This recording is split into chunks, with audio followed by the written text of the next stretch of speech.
Want to tell a little story about this record I recently picked up at a garage sale.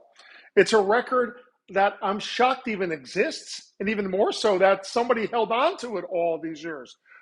This record was produced for one county and one county only, and that county was Kings County, New York, home of Brooklyn and the 41st House District.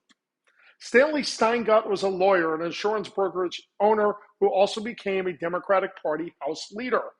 Steingart did some okay things in the 50s regarding education policies and some mental health stuff. But as the years went on, Steingart got more and more entwined in the political machine. He eventually became Assembly Speaker. He was known as the Democratic Party's quintessential hack. He was living proof that you can make money and big money in politics.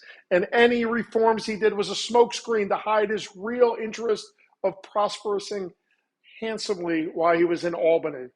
He was involved in a scandal at a college that he was on the board of that tied to a Medicaid insurance fraud. There was a nursing home scandal and other scandals all tied into his insurance brokerage. But despite all of that, he kept achieving power, and he won elections for 25 years. In 1978, Stanley Steingart was riding high, more power than he ever had. None of these scandals dented him. Then the most unlikely thing happened. He was challenged by a woman named Helene Weinstein.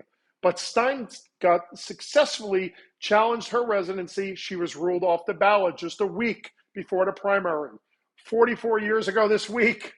But in some weird election rule, since the challenge was only to her residency, not the petitions, she was allowed to have her father, Murray Weinstein, run in her place. There's a week to go.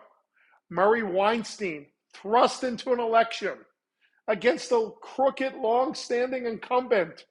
He's stepping in to help his daughter, like any good father would do. And what does Murray do? Does he go knocking on doors? Does he nail flyers to telephone poles? He's got a week to go. Brooklyn's huge. Murray goes and presses a record and mails it to